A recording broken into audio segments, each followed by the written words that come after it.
Good evening, everyone, and welcome to another edition of Casting Your Pod. I'm your host, Duncan Dickerdown. Tonight we have a very special guest with us. He's the co-host of a video game podcast known as the Loot Bros Podcast. Please welcome the man of few words, Tanner Bird. Mr. Bird, it is an honor to have you with us this evening. So tell us a little bit about yourself, Mr. Bird. I understand you are an avid fan of the animated Japanese filmography. Yes. And what is it that you love about anime?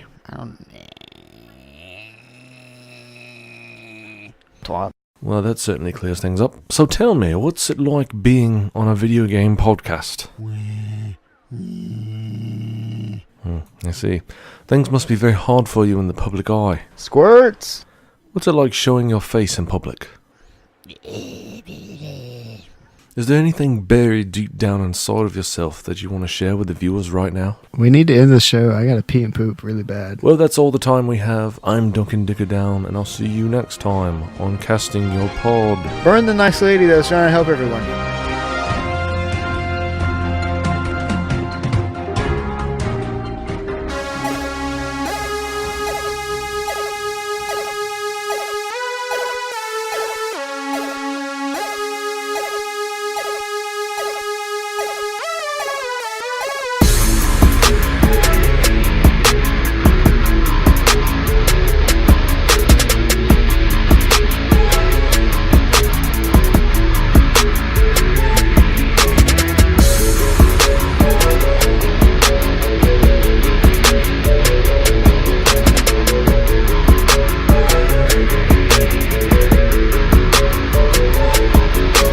Hail to the king, baby. Hello, everyone, and welcome to the Loot Bros Podcast, Episode 10. I'm one of your hosts, Frosty, alongside me, as always, Resident Daryl. Loot. And T-Bird. Loot. Got kind of a different show for you guys tonight. We're actually in our man caves, Skyping in. Naked. So if the audio sounds weird, it's Tanner's fault. Because he has his microphone in his butt. Yes. And he has AIDS, and I don't want to be anywhere near him right now. But that's okay, because next week he won't have it anymore, and it'll be fine. Yeah, it'll be gone. So what's up, guys? How are we doing? Oh, it's been a busy week. Yeah, it's been 2 weeks. It's been busy. It's actually been slow for me at work. Dang. Dude, it's about to be crazy, because that hurricane will be here next week. Y'all can't pressure wash nothing in a hurricane. Sure they can. I mean, we can. Yeah, it wouldn't make much sense, but we can do it. You guys could just tap into the hurricane and then use all of its water. Yeah, we can. Actually, yeah, we can definitely hook up. We have our recovery system. We would just pull the water out of your neighborhood and suck it into our tank and blow it out. It'd be like dirty hurricane water. Speaking of sucking stuff out of the tank, I had to clean one of the mill machine at work. That sounds disgusting. And all right, so. Rest in peace, Josh, our old friend of the show. Who? He's supposed. Yeah, he's a ghost. He's supposed to clean it out before he left, and from what I understand, he did. I'm not saying that he didn't. I'm not saying he didn't. I'm not saying he didn't. But what I'm I am sure saying is, It's dirty. oh my gosh, dirty AF, and the mill. With all the oil and the sludge from the, the metal, Disgusting. And the coolant and stuff, it makes this fleshy gelatin bacteria that just builds up and it gets really gross. Awful. And the entire foundation of the mill was filled with it. So we had to remove the back tank. We had to take the shop back in there and suck all that sludge out. And it was the most disgusting thing. And I shout out to anybody who listens to our show that works in the the sewer industry or the with septic tanks and stuff like that, because oh my gosh, or the old skin industry. Yeah. Dude, it would make this really gross sucking sound whenever we're sucking all that crap into the thing. Oh dude, it was so nasty. Liposuction. Yes, it was like liposucking the mill. It was gross. What if you turn around and Tanner had a big 2 handfuls of it on his face, and he's like, "Hello, Clarice. It's good to see you again." He's got his pants down. He's like tucked in or out. Oh God. Would you F me? I'd F me. Oh, God. good times. Good times. Hey, you said hurricane. It reminded me. There's this like group of Hurricane Irma Facebook events that are going viral. Oh yeah. And they're so funny. Like there's one like a lot of them I've seen are like all anime Yeah. oriented. Oriental. See what I did there? Oh, racist. But like one of them I saw was like everyone's going to the coast to turn around and run in the opposite direction like Naruto. Oh yeah, Naruto running. But one of my favorite ones has definitely got to be everyone's going to the coast to shoot Kamehameha waves. There's like people traveling to like Daytona Beach, like where it's gonna be the worst. I can't. You know what? I would say 10 years ago I might have said, "Nah, there's no way any idiot would do that." But with today's society, that is actually not near as dumb as the crap we hear every day. It's not near as dumb. Like I'm part of the Facebook event. Like, of course, I checked that I was going. Like, why would like, there's like right now like 5,000 people already committed to going. Like 19,000 are interested. There's Could you somebody, just imagine? So there's people in there posting like, "I can't go. My mom won't let me. I can't get off of work. I'm stuck in Houston." Like, what? Like, That's messed up. You just got hit by Harvey. That's messed up. This guy wants to travel to Florida to shoot waves out of his hands at waves. Oh my gosh! But now, just imagine with me for 1 second, right? They're like, it actually worked. What if 19,000 people showed up and shot the Hadoukens at the hurricane and it moved? There's going to be that one guy, like 5,000 people are going to be going, "Come man!" It's going to be that one guy going, "Hadouken." Hadouken. They're all like, "Get out, go." You know what? They're throw him to the hurricane. He's part of the problem. Oh my He god! caused this. There was a Facebook event. This is all your fault. About a week or two ago. Like these guys were gathering at like the middle of this courtyard at this college campus, and were screaming like they were in Dragon Ball Z. Oh, dude, I saw Dude, that. they've been doing that a lot lately. That's so funny.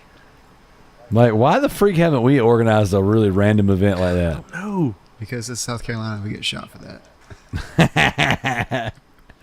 Oh my gosh, I was listening to this political podcast that Frosty and I and Jared, friend of the show, we're all big fans of, and he was talking about like the quickest way to get dead right now is to go to Texas and start looting. Yeah. And I was like, oh my gosh, dude, you freaking in the South especially, you go loot after one of these natural disasters, you'll get dead real quick. And I posted that picture in our Facebook group of like all those dudes. It's like you what does it say? If you loot, you get shot or something like that. Mm-hmm. Yeah. Oh my gosh, that's freaking amazing. And that's like legit. People are down there like, You gotta protect your stuff, man. that's right. No, this ain't no New Orleans. That's not how we behave. We civilize. Keep your hands to yourself. Understand me? That's my sister. Oh God. Speaking of sisters, let's toast. Yeah. Hey, I ain't got nothing. I have You like juice that we got from Wick. That's what I'm drinking right now. I got grape water. Grape I water. swear, I thought you were gonna say Grey Poupon. I was like, what?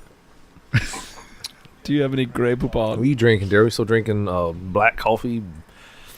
Okay, no joke. Right as we were making the hurricane jokes, I finished my black coffee, And I am about to crack open a Bellevue Lime sparkling water. From Now I want to say, You sound so gay saying that. what Bellevue?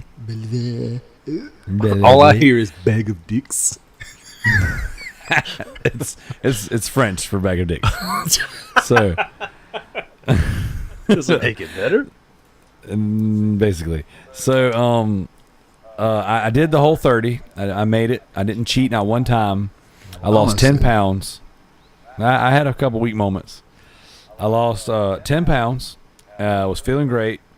And then I did exactly what I said I was going to do. I was going to eat a bunch of junk and go back and have all the old things that I used to love. And all the old things I used to love kind of suck now. Like soda's not good anymore. Energy drinks, it took a couple days, but I kept drinking them. Primetime television. Yeah, basically. But like sweets, I really wanted sweets, like uncontrollably. But then like I ate them and they're not that great, but I kept eating them. My stomach And hurts. so I that's what I'm getting at. I felt like trash for the past couple days.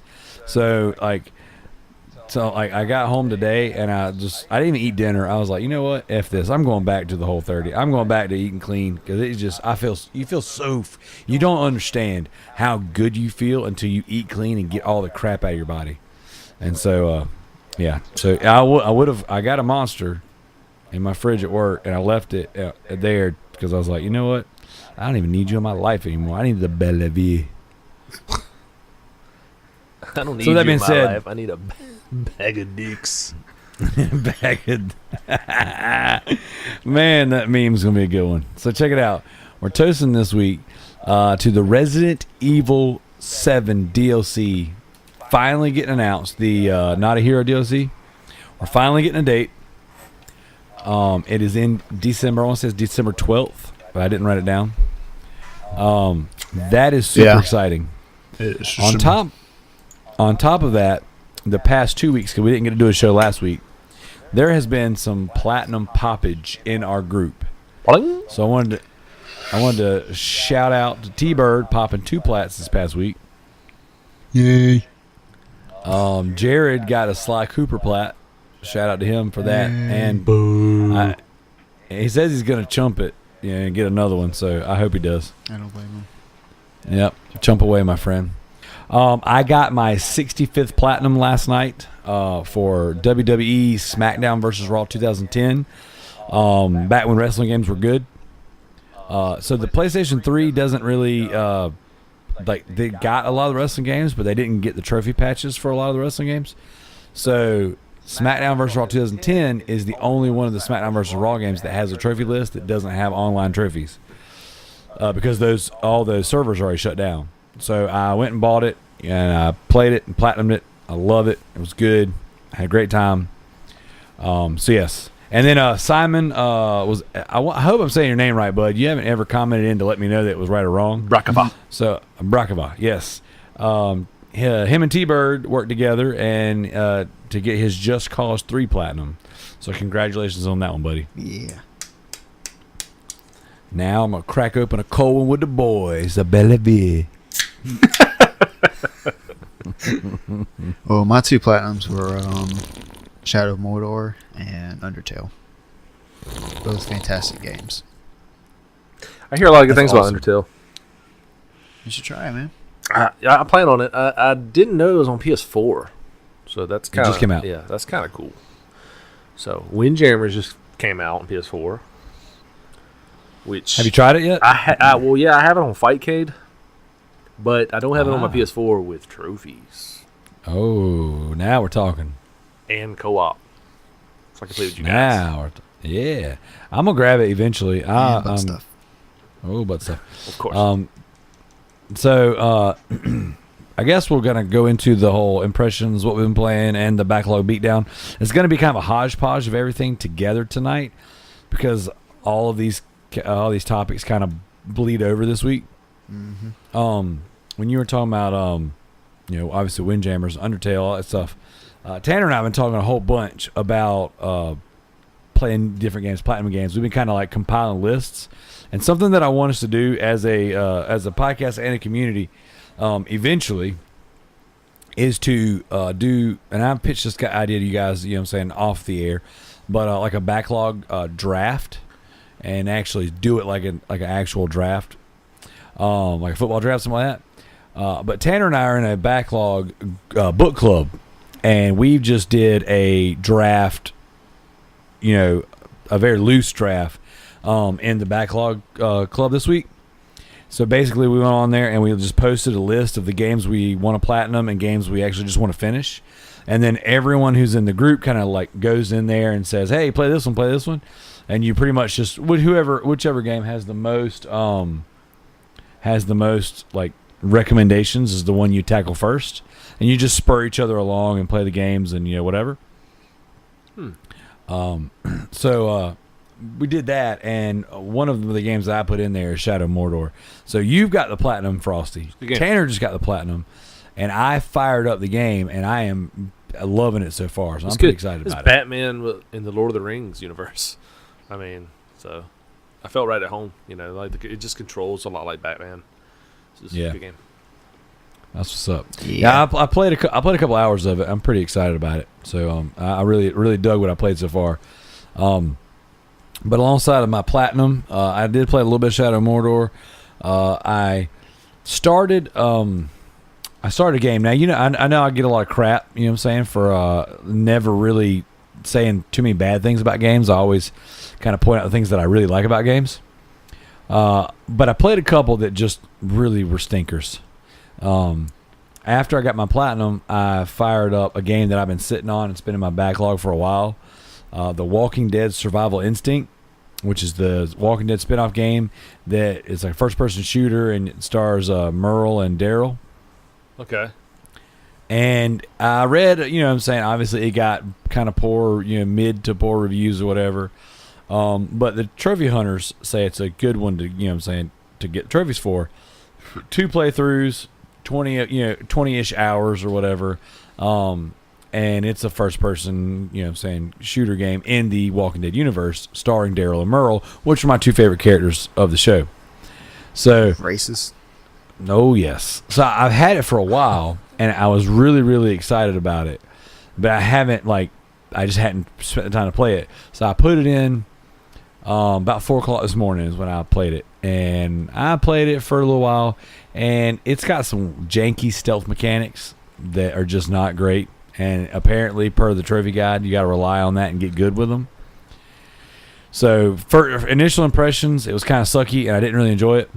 So I took it out, and then I put in. It's called Justice League Legacy, I believe, and it's basically a Justice League, or not Justice League, but it was like the Teen Titans. It's like some of the Teen Titans, some of the Justice League members. It's like their version, the DC. Spin-off of like Ultimate Alliance. Not good. Just plain out not Ultimate Alliance. Dang, that's depressing. Yeah, and I bought it obviously with the intentions of getting the platinum. Again, you know, it's one of those you can do in 15 to 20 hours, and it's a couple playthroughs. But I figured it was a game me and my son could play together. And this past week, we played Ultimate Alliance 1 and beat it together. We started Ultimate Alliance 2, and we beat, mainly me, but he joined in right at the end, Marvel Heroes Omega, which is in the vein of Ultimate Alliance, but not as good. It's obviously like an MMO, and if you were to take DC Universe Online and then Ultimate Alliance and kind of put them together, you'd have Marvel Heroes Omega, but it's not as good as Ultimate Alliance. But it's got more characters and way more things you can do. So, anyways, played a bunch of games, beat several. Yeah, I think we beat 4 or 5 games total this weekend. Nice. And got a platinum, and I'm chipping away at my Resident Evil 5 platinum now on PS4. Cool. Heck yeah. That's me. I actually have not been playing much of anything. So if we were recording in live in studio right now, I'd be eating a jelly bean. Oh, yeah. But I'm not in studio, so y'all could suck it. But I... We'll do one next week. Oh. I might have to double up. No, I mean, I've still been playing some Castlevania Dawn of Sorrow on the emulator. Kind of dabbling here and there, just trying to find some good comfort food for me. Just something I can plug and play, have a good time with. I almost put Resident Evil 7 in the other day to continue playing it, and just kind of ran out of time and just got busy doing other stuff. So, yeah, I mean, that's about it. I have been binge watching that 70s show on Netflix.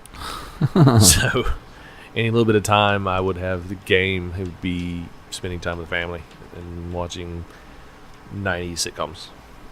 So those are the best. A 90s sitcom about the 70s. Indeed. So that's been me. What about you, T-Bird? Aside from just like I said earlier, you got the platinum in Shadow of Mordor and Undertale. Those are really the only games I've been playing a lot lately. I'm just now starting Bloodborne over again because Daryl picked it up. Yes, I did. And he wants to go through it again. Oh, I didn't hear about this. I gotta brush off the old dust because I'm really Dude. rusty at this game. Yeah. Every time we talk about it, it makes me want to play it. Well, what we need to. Well, I told you guys a few weeks ago that that the next time it came on sale, I would buy it, digitally, and then, I'd go back through it and play that with you guys. Because it's one of those games that it's like the is it what they call the white whale, the one that got away, or is it the white buffalo? Both. Either way, it's like one of those things where it's the like fat lady. Got you, yeah. It's like I I feel like that game. I'm not quitting till the fat lady gets away. That's the old saying. Basically, something like that. That old shtick. But it's like the game that defeated me. You know what I'm saying? Like, I didn't finish that game, and like my kids are older now, and they're a lot easier to put to bed, and they don't need as much stuff during the day. And not that I would play Bloodborne during the day, just because can't. But it's like I don't feel as strapped for time as I used to. Whenever Bloodborne came out, I had a newborn, so it was really, really difficult for me to find the time to sit down and learn a game of that, magnitude where you needed to get good. So, Scrub. Yeah, I know. So I feel like, and I made it halfway through the game with you guys. You're actually almost at the end. So see what I'm saying? Like, I feel like now is the time. So after I told you guys on the show, the next time it went on sale, I would buy it. It literally went on sale the next weekend. It was a flash sale. How much was it? $7.99. Cool. Okay. Yep. So I bought it, and now I own it digitally. See, because I couldn't play my physical version because I don't have a working disc drive. And I almost bought a PS4 last weekend. Like, I was like, F it, I'm tired of staring at these games. And they had like a really, really good trade deal. Like, trade in 6 games, get 60% extra. And like, my games were trading in like crazy high. Like, Call of Duty Ghost was trading in for $16.50 the other day before the extra credit. Call of Duty Ghost? Yeah, dude, because people are buying it again, and they don't have any copies. Huh. Well, that makes sense. It's a good game. It's the best one, actually. But and then like Amazing Spider-Man 2 trading for $20. I didn't even pay that for it. So but I didn't do it. I kept my games because I didn't want to trade any games in. Because I was like, it doesn't make any sense to trade in all my physical games to get a console to play physical games, but then I don't have them anymore. Now that you have that game on digital, you need to package up your physical copy and gift it to a wandering soul who hasn't experienced that game yet. I did. I traded it for a Vita. You traded Bloodborne for Vita? Well, I traded. It was 5 games. Dang, somebody really wanted that game. It was 5 games for 2 Vitas, the 2 white ones I have. Oh, and Bloodborne was one of them. Okay, I remember so that. I that was, wait a minute. minute, that was before your. That was before my okay. yeah, it was before it broke. Benedict Arnold. So, but it worked out because I was like, I'll just get it again, and I did. I'm true to my word. So, Heck yeah. now I'm gonna beat it. I don't know if I'll platinum it, but if I get good, I hope you platinum it. if I get good, I'll platinum it. But the biggest thing is I just got to beat the effing game. I can't have a game like that defeat me. So It's worth. At least it's worth it. At least it's not like terrible. well, you know how it is, man. I've always said, Bloodborne on paper is a freaking Daryl game, except for the fact that you can't pause it and you got to learn how to play it and get good. And I didn't have time for that. And so I have a lot of patience with it too. Yeah, I'm not good with patience either.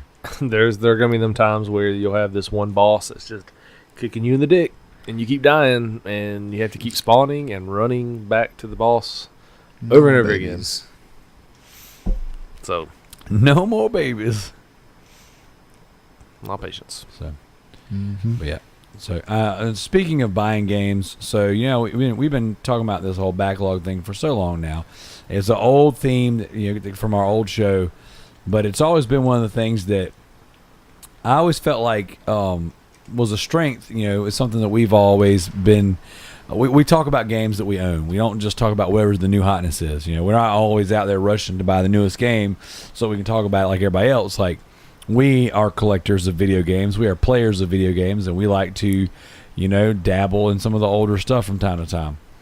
Well, so I'm not sure if I said this on the last show, but I bought a whole stack of PS3 games the other day to add to my backlog, as well as buying a bunch of digital games on the PSN.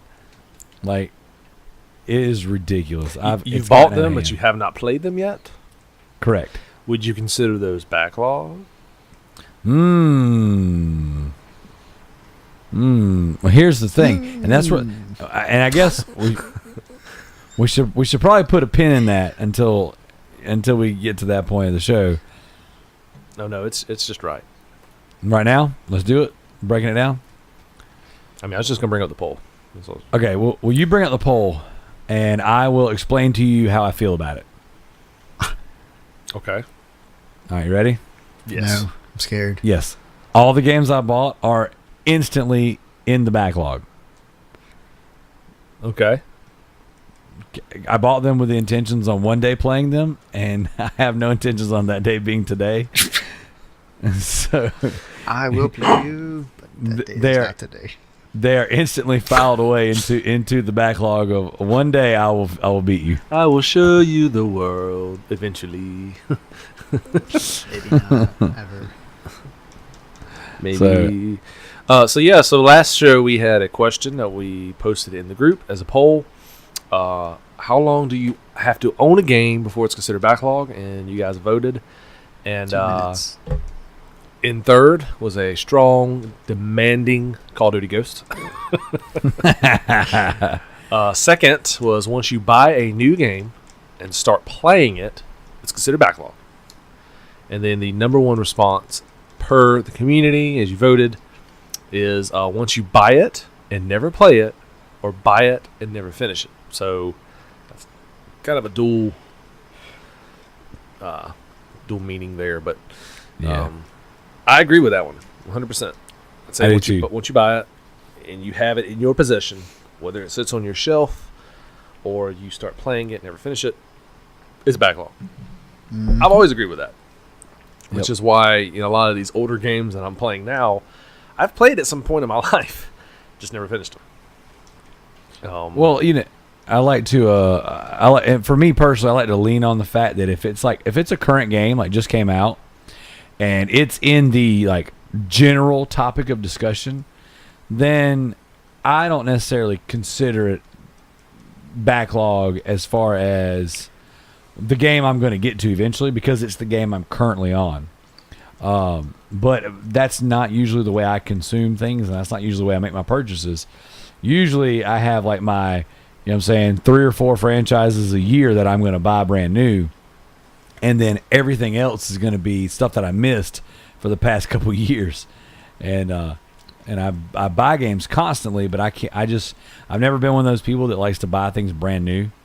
I like to wait, because it's only going to get cheaper. It's not going to get more expensive to buy the game tomorrow. Right.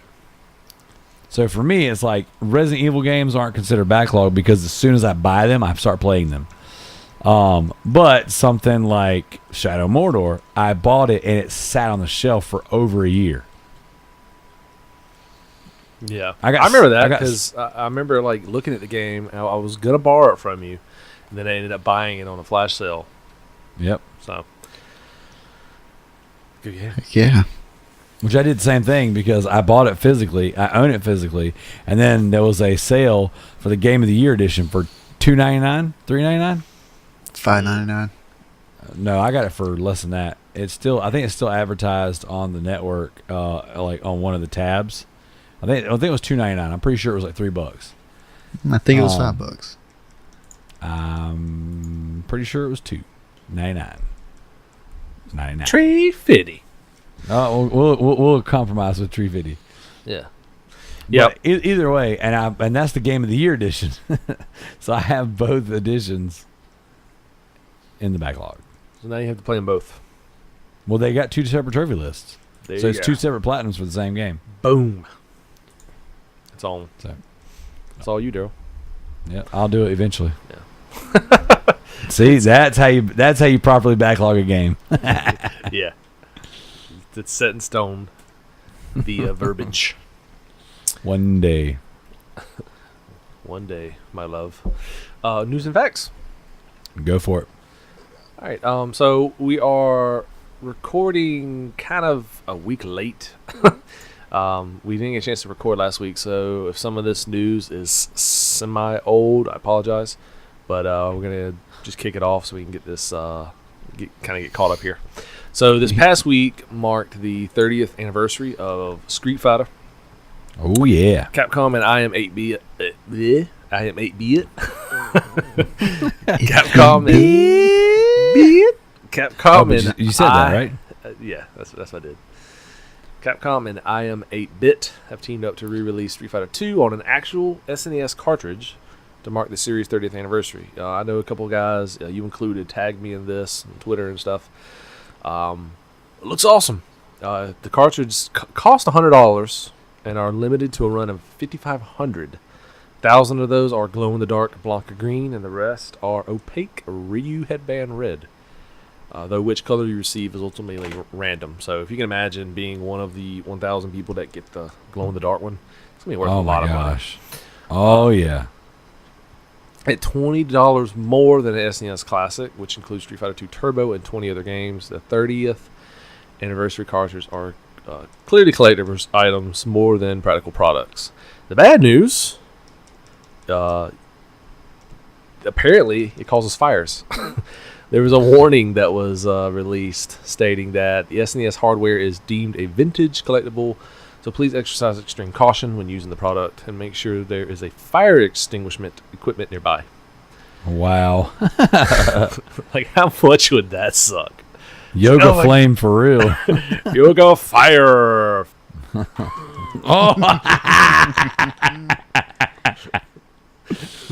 According to a newly released... I can't talk today. Sorry. Gonna lay off the drugs. According to a newly released figures... I typed that wrong. According to newly released figures, the Nintendo Switch has reached 1.5 million sales in Nintendo's home country of Japan since launch in March. That's a big number, and to put it in context, it's significantly better than the start of the PlayStation 4 in 2013. The Switch reached 1.5 million sales after 26 weeks in Japan. By comparison, after the PS4's first 26 weeks on sale in Japan, the console sold around 665,000 units. It took the PS4 69 weeks to reach 1.5 million units. So 69. So I thought that was kind of interesting. Thought y'all would. That's good, man. It's crazy. That's good news. I'm glad the Switch is doing well. There's still a lot of titles on the horizon, and also we'll see how it all pans out. Now, I did see something a while back I was gonna put in the notes where apparently Nintendo got sued for like copyright infringement with like the Wii controls or something. Yeah, the motion controls. Yeah, they finally had to pay. They had to pay some company like $10 million or something. Which isn't bad because they're getting sued for $150 million. Yeah. So So this week in facts, I want to do something a little different here. In honor of the 30th anniversary of Street Fighter, brought up 15 things you might not know about Street Fighter. And some of these I totally didn't know, but it's kind of cool either way. Apparently, okay, number one, it's named after a very violent Japanese martial arts movie. Really? The game was named in honor of a 1974 martial arts powerhouse Clash Killer Fist titled The Street Fighter for American release, which I actually have a Street Fighter comic based off of that movie in my collection that I think your dad gave me. Really? He's like, I heard you like Street Fighter. And then I was like, cool, thanks. I'm looking at it. I'm like, what is Wrong this? one. This ain't Street Fighter. Yeah, it's like this thing's worth $1 million now. I thought it was trash. Yeah. I used it for toilet paper. It's no big deal. Literally, I wiped my butt with it. But the movie starred Sony Chiba and was the first film to receive a U.S. theatrical rating of X for violence alone. Whoa. Dang, girl. Some of the arcade consoles had pressure-sensitive punch pads, which I thought was kind of cool. Street Fighter's groundbreaking combo system came from a bug. Now, this one I did hear about. I thought was kind of cool. Let's see if I can kind of shorten this. The first game was rolled out with special moves, but they weren't advertised by Capcom, so the only way to learn about them was from other players. Pulling off the moves required near frame-perfect timing. During Street Fighter II's production, it was decided that if these moves were to be made easier to do, it would make the game less about luck and more about skill. To this end, the programmers increased the number of frames allowed between inputs, giving the player slight leeway in punching buttons. But this had the side effect of creating combos, allowing players to do a crouching kick while punching, for example. Huh. So I thought it was kind of cool. Neat. Street Fighter gave fighting games a new framework. Basically, the first Street Fighter was god awful. I don't know if you've ever seen like footage of it, but I had it. It's bad. It's a bad game, but it, especially when Street Fighter 2 came out, like it really helped set the stage for fighting games to come, and it kind of still does to an extent. Oh yeah. So Street Fighter gave fighting games a new framework, and Street Fighter 2 helped the genre explode, like I just said. Many of Street Fighter 2's most killer moves came from hackers. This was kind of cool. Basically, Street Fighter 2 was an instant hit, and players enthusiastically started hacking the game to make it even better.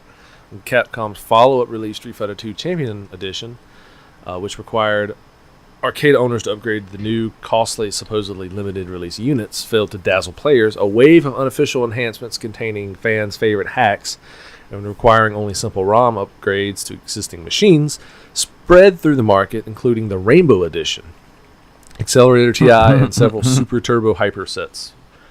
Yada, yada, yada. Basically, they created their own version of Street Fighter 2 called Rainbow Edition, and it's really ridiculous. Like, you can get an emulator of it, and it's hilarious because, like, you do, like, a Shoryuken and, like, 8 fireballs shoot out. It's really Jeez. fun. Nice. Street Fighter 2 was the first fighting game to offer a choice of characters with unique moves. So that was yeah. cool. And It's like old school Mortal Kombat stuff where they all had the same move. yeah. And one of the first female characters gamers could actually play. So Chun-Li's old. She's been around. No Chug Lee. Old Chug Lee. Still kicking. Literally. Literally. The movie fleshed out characters' names, which I call shenanigans. Quick, there's the channel. Yes, that movie was awful.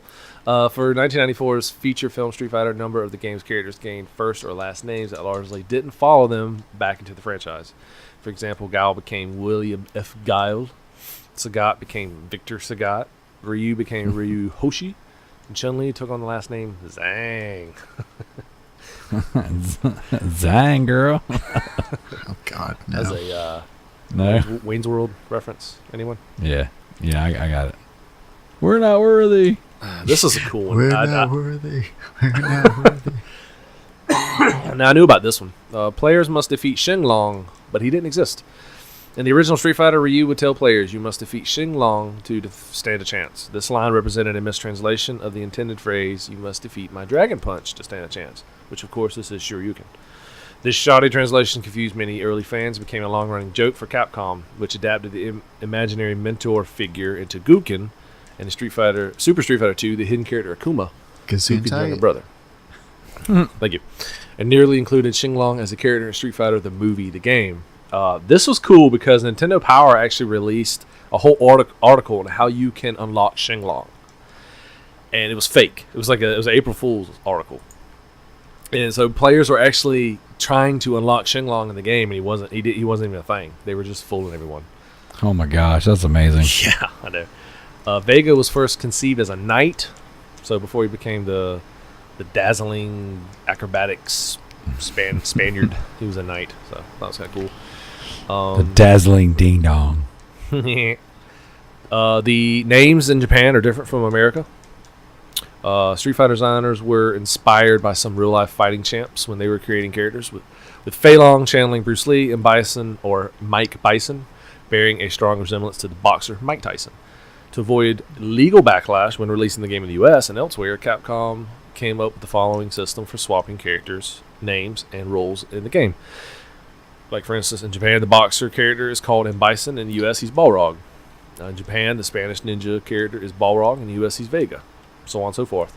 And they still actually use this terminology in tournaments. So a lot of times you'll hear, like, if somebody's using Balrog, they'll call him Boxer, and vice versa. Huh.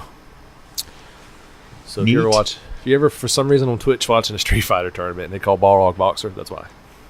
So that's not his name, and I know this. There's some Japanese guy there. That's not his name, stupid. It's been in the Guinness Book of World Records 8 times. The Street Fighter franchise holds the Guinness World Record for most prolific fighting game series for its 127 games. Holy Jesus. As of 2014. I didn't know that. How many games? 127 games. I'm guessing they're including crossovers and stuff. Wow. So that's all the Street Fighters, the Alphas, the Cross Tekken, the Marvel games, I'm assuming. Jeez, that's incredible. Yeah. It is also scooped and up people are tired of Call of Duties and Assassin's Creed. I know, jeez. It's also scooped up longest running fighting video game series, best selling coin operated fighting game, and 5 other titles. It remains Capcom's best selling game next to which one, Daryl? Resident Evil 6. Ooh, this one says Resident Evil 5. That's what I meant. This one might be old though. This article might be old. No. Resident Evil 5 is the best selling one. That was a joke. It was a joke. Okay. Because everyone hates Resident Evil 6. But yeah. Oh, still don't mean it didn't sell well. Everyone hates Call of Duty. It sounds like cupcakes. And last fact of the day: games aren't enough. Then check out Street Fighter movie shows and rock opera. In addition to 1994's less than popular theatrical release, Street Fighter has graced screens big and small through live-action American and Chinese films. The latter was a time-traveling romp called Future Cops, as well as animated TV shows and full-length films from Japanese, Korean, and American production companies. The band Man Factory has also released a rock opera based on the game. That's not gay. Man Factory. Man Factory! Man Factory! That's hilarious. So that is 15 things you may not have known about Street Fighter. Dang, there's a lot of stuff I didn't know. I mean, I knew it was a popular franchise. I mean, God dog, I've been playing Street Fighter since the Sega Genesis. So, yeah. Oh, jeez, I'm getting wrapped. So I think it was either this week or like the tail end of last week where Metal Gear Solid had turned like 19 years old. Yeah. Yep. So next week I'll be doing facts about Metal Gear Solid. And then this week, Dino Crisis turned 18. Yeah, I just saw that. Isn't that incredible? God, we're getting old. Dude, I know. I've been playing Resident Evil for over 20 years, which means I've been playing Dino Crisis for 19 years. That's. I mean, I want maybe 18 years. I don't know. I don't think I got Dino Crisis when it first came out. I think I might have got this. I might have got it staggered a little bit, very similar to Resident Evil. Like, I bought Resident Evil 1 the day after Resident Evil 2 came out, or the week it came out, or whatever. So I don't know. As a kid, I thought I was getting everything as soon as it came out, but then, like, as an adult, when I look at the dates, it's like, well, there's no way, you know. I mean, I knew Resident Evil 2. I got it. I played it with a friend the day it came out, and then I bought it that same week. But excuse me, I bought the first one that same week, so I didn't even get it till later. But with Dino Crisis and Metal Gear, I thought I got those games as soon as they came out, but I could be wrong. I'm gonna go out on a limb and say that since Resident Evil's conception, you haven't missed a day playing Resident Evil. I play a lot. I'm playing right now. I wish I was good at it. Like, you'd think with as much time as I've sunk into this franchise that I would be, I have my own Twitch channel and I'd be one of those guys. But I'm really terrible at it. I'm just bad at games. It's good. It's all good, Daryl. We play games to have fun. That's right. SmackDown versus Raw. So I got critiqued by John Tancredi, friend of the show, for my easy platinum. He's an easy platinum he gave face. You crap for WWE? Of course. But he didn't give crap about My Name is Mayo or Mr. Masagi. We're gonna have a guest on the show here soon, a host from another podcast, and we're gonna talk about saying platinums and trophy hunting and stuff like that in detail. But I do want to say real quick, there is a big difference between a game that is like an easy platinum and a game that is like shamelessly disgusting on purpose to be a platinum. Like, no one thinks that My Name is Mayo is serious. No one takes that serious.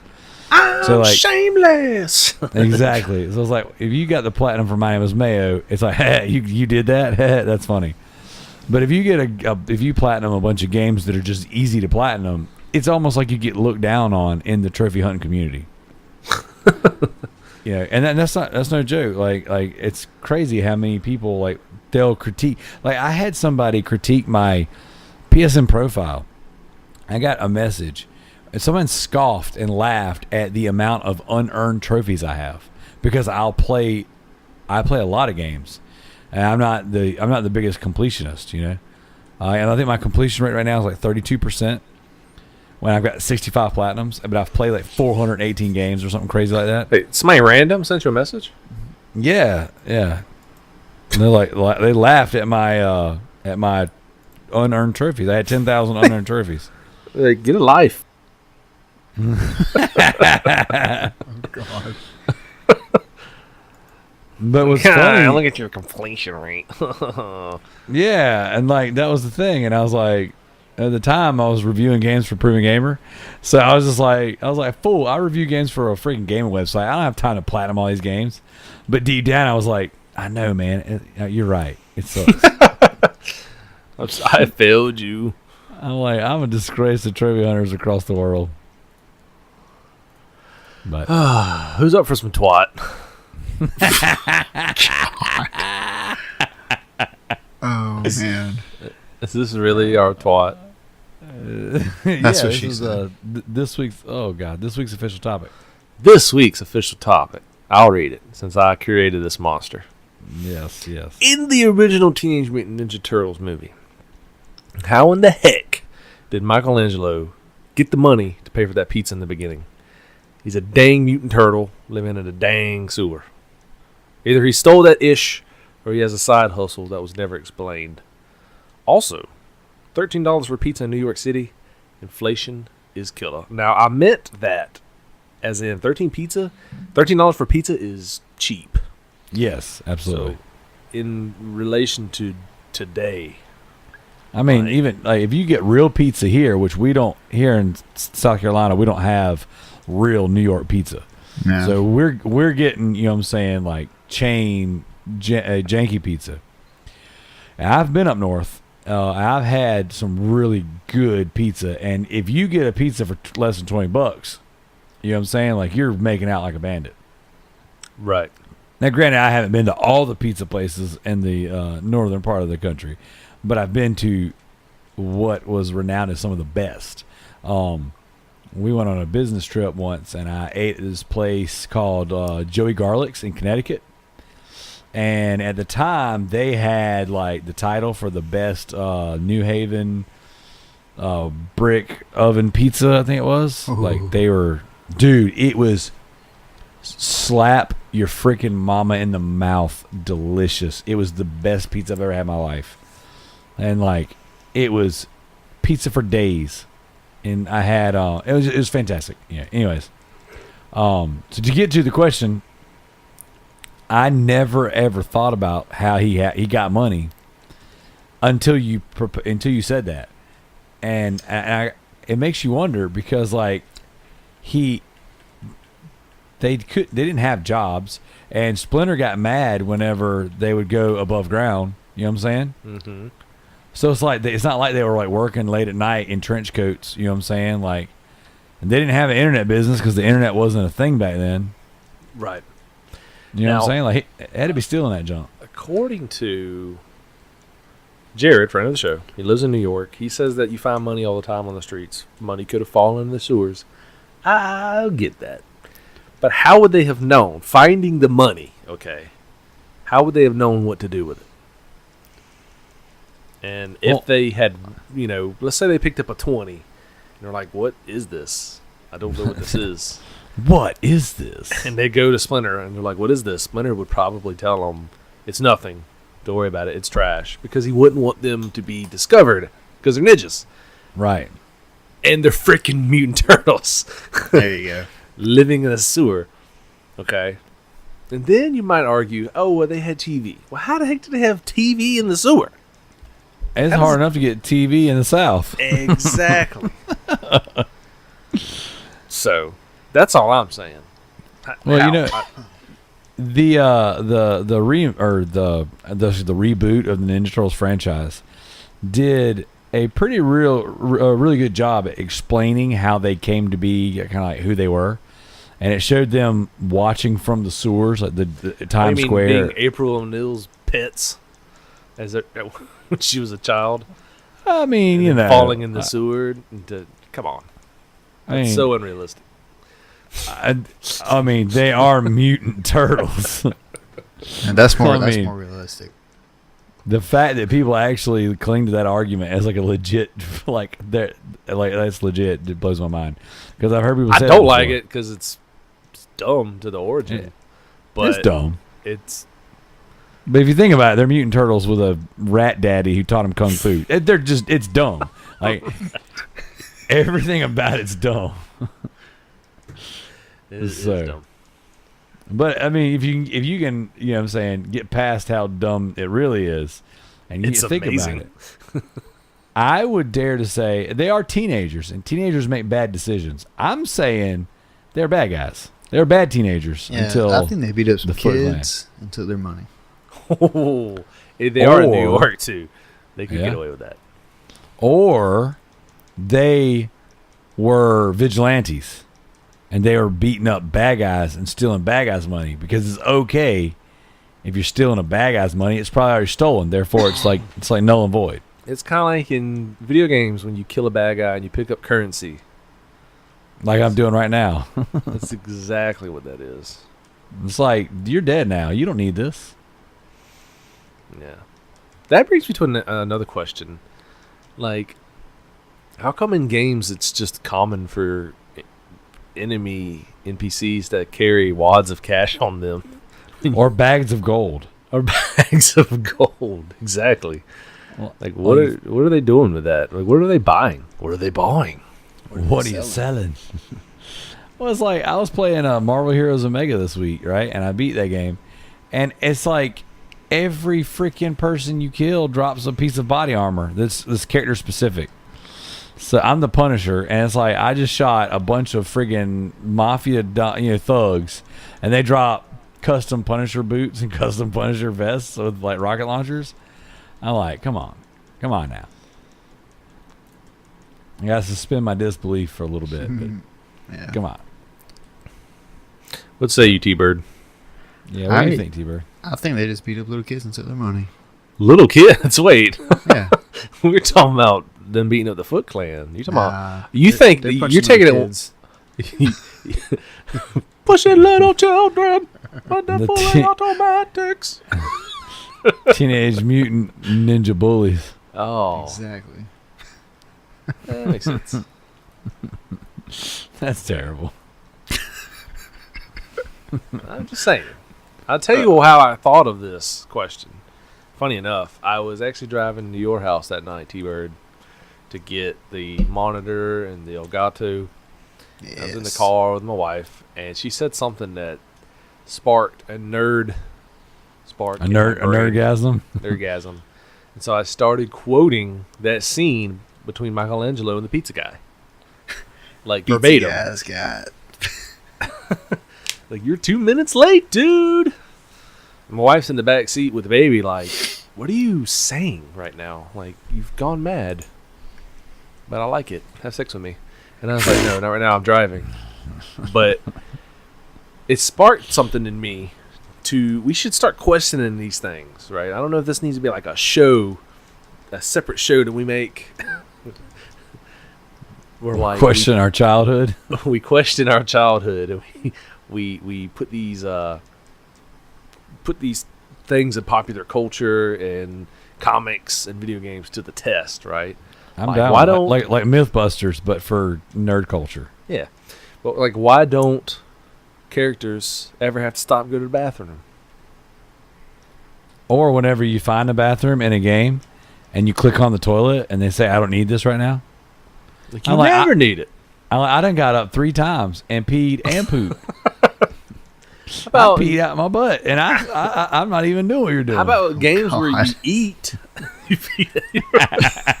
How about games where you eat? You don't go. Like, look at Snake Eater, a game you're playing.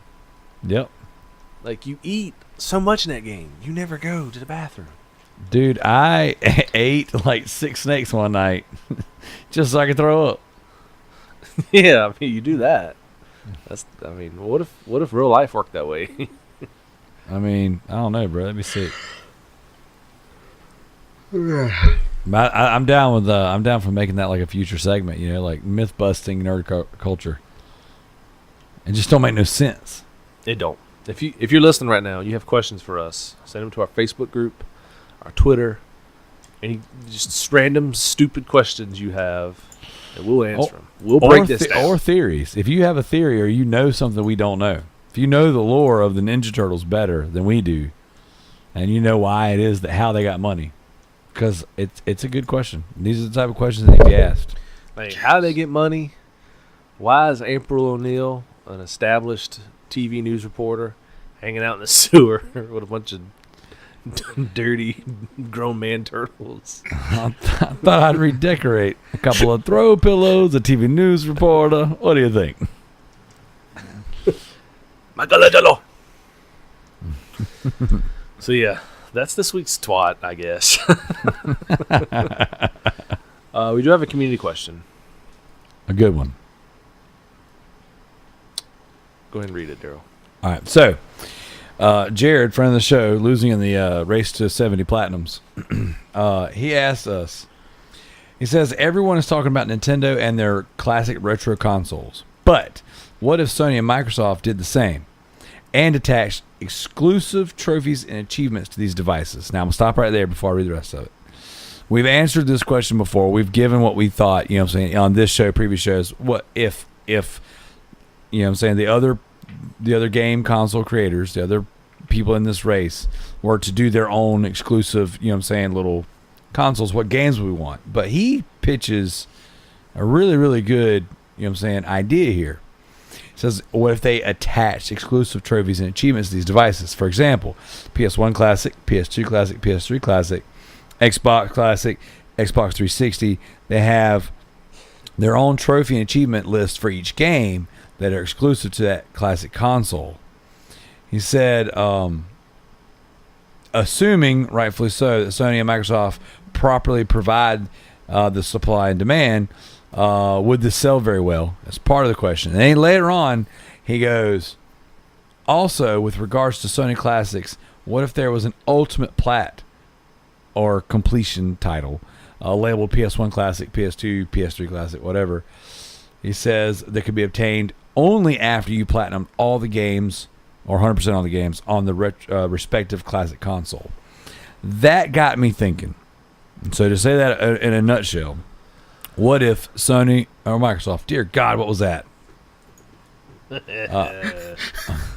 What if Sony or Microsoft came into the retro classic, you know what I'm saying, console space and said, not only do we have trophy and achievement lists for each of our games, but there is a new tier for completing them all. Do you guys think that would get the trophy hunters and the achievement hunters chasing after it? What the F? Of course. Yeah, of course. I mean, trophy hunters already blow hard about trophies, so I mean, it would just up their game. Oh my gosh. Could you imagine? Like, okay, so the for me, the platinum really did sway me from the Xbox ecosystem, right? So I was all about achievements. I've still got 70,000 gamer score or whatever on my current profile. I've got another profile with another 10 or 12,000 floating around in the ether somewhere. All right. Toot. Hey, when you got it, you got to flaunt it, right? So, for me, I've had a really hard time when I made the switch from Xbox 360 to PS3.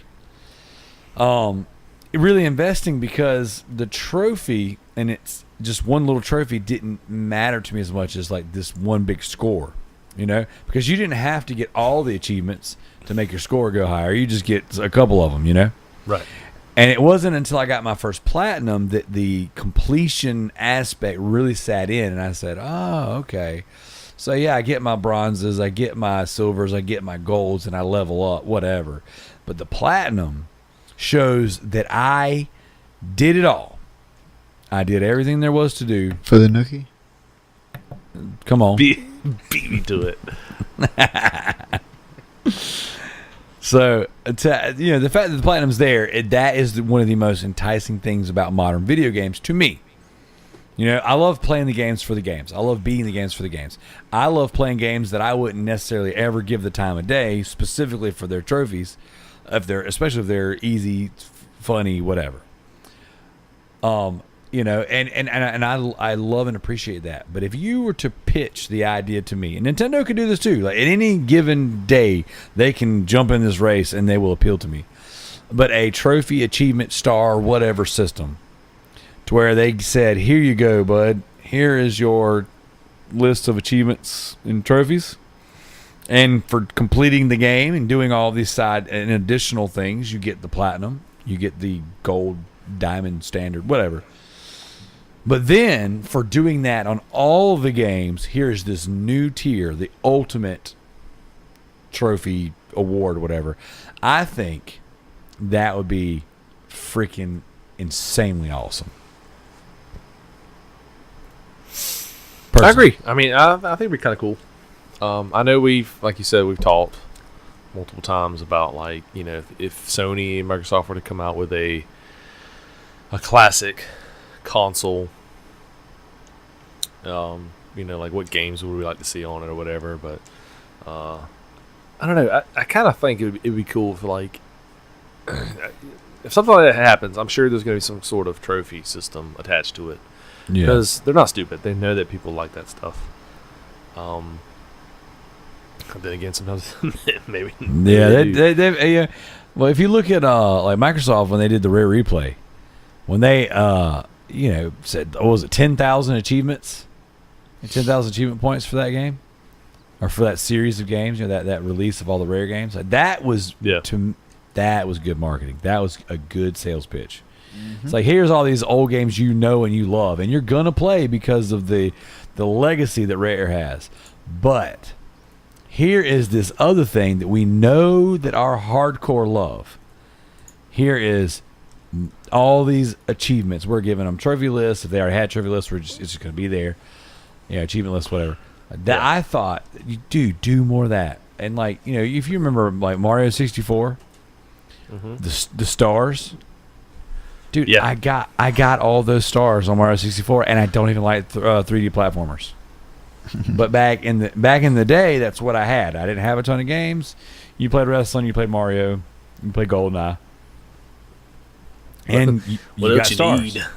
True. I mean, at the time, it was a good time to be alive playing video games. But you know what I'm saying? Like that. Like, in my opinion, Nintendo started it. You know, the star system was just like, You know, I thought it was awesome. I really wish they would bring something like that to their console as far as like across the board to keep up with all that stuff that you've accomplished. Agree. So. Yeah, they need it, man. I don't understand. I thought for sure they're going to have some sort of trophy system. Like, if there was one thing they would not drop the ball on, they would have a trophy system. But it just didn't turn out that way. So, maybe one day, possibly. Probably not. But, you know. Let's be honest. I definitely think it would be cool if, like, here's what I want to see, right? Like, I know Nintendo's coming out with their classic editions that are impossible to find and limited run, apparently. I'd like to see Sony do something similar, but have it where it's not just PS1 classic and then PS2 classic, but have one console that's like everything in there. You have PS1, 2, 3, right? Or just PS1 and 2. Yeah. Or PS1 to maybe PSP. Throw in some PSP games. Oh my gosh, that's a freaking good library. So, I mean, you know, they have a console that could do that. It's called the PS4. They just won't do it. yeah. Like it blows my dude. I was on the network tonight, right?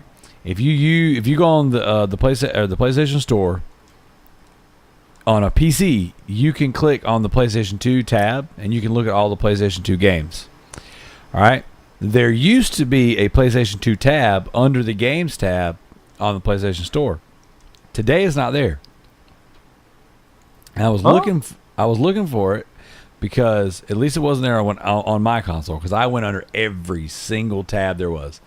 But I was looking for it because Tanner and I were talking about how Red Faction 2 just got added to the PS2 to PS4 thing or whatever, Right. with trophies. And I've had Red Faction 1 for a while. I got it in a Humble Bundle. So I knew that was there. It was Red Faction 2 that I was looking for. I wanted to see how much it cost. Yeah. It's again, I'd probably buy it, backlog it immediately, and never play it. But I was curious. And I couldn't find it anywhere. And I was on the store, and I'm like, I looked for a good solid 5-10 minutes.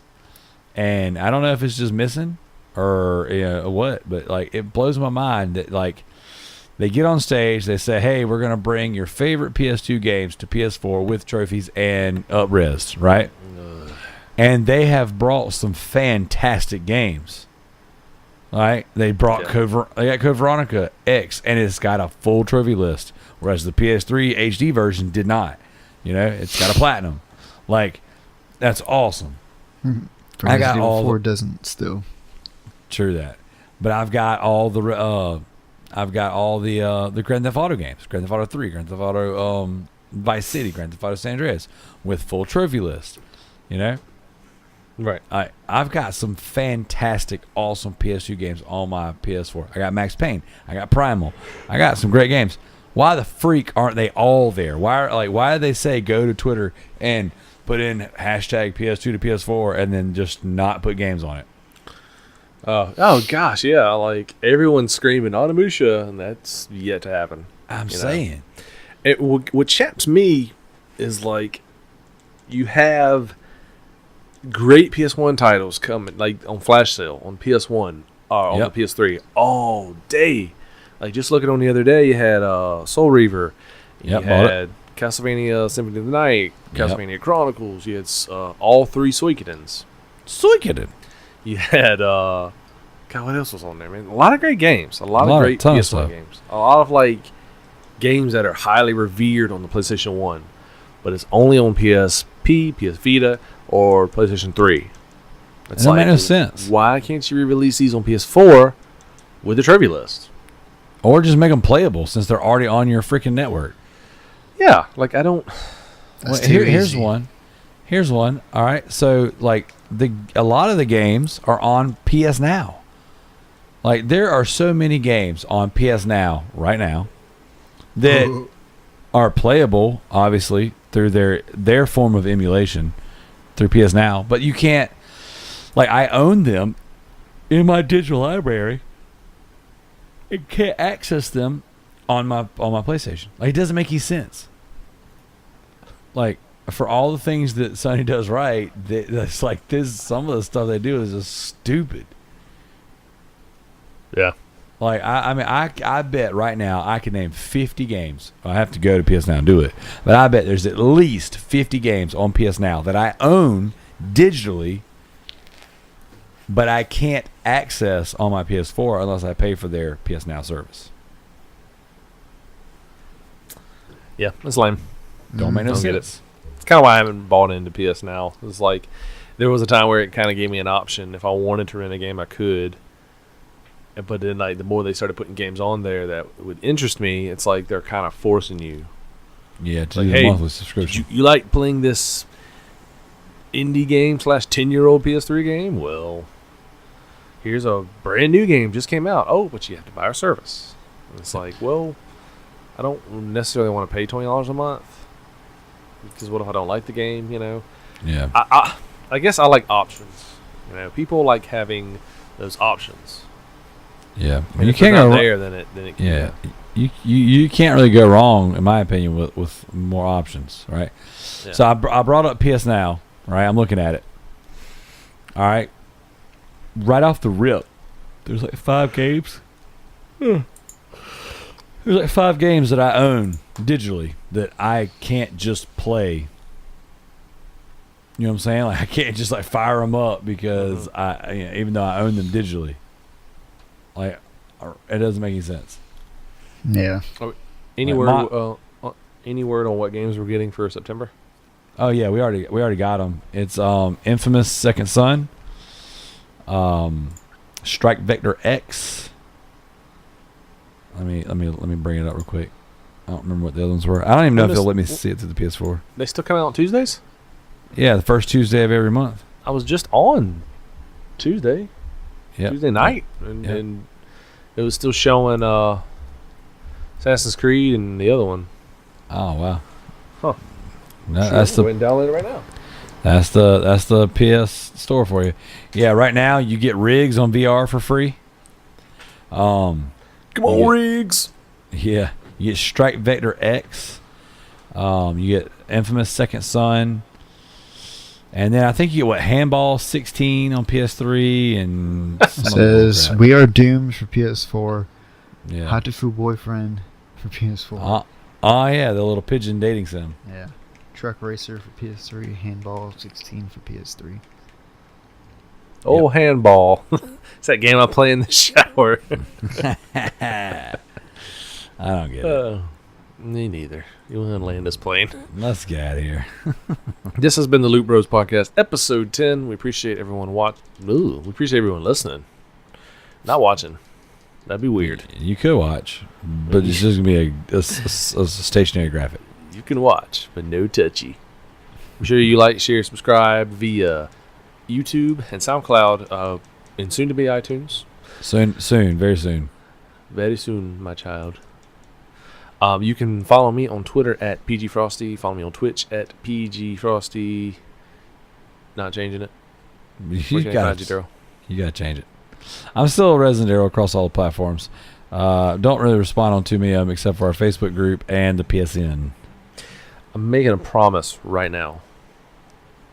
I will change my Twitter handle and my Twitch name. Well, maybe not. I'll change my Twitter handle and my Twitch whenever PlayStation allows us to change our names. Change your names? That's never gonna happen. Exactly. Dear God, you're a bold man. Watch that. Like tomorrow, Shoe's gonna be like, by the way, guys, Son of a. you could have changed it this whole time. We just liked the running joke. It was our running gag. Where can you find you, T-Bird? You can find me T-Bird803 everywhere. A day. All right, we appreciate everyone listening. We'll see you guys next week.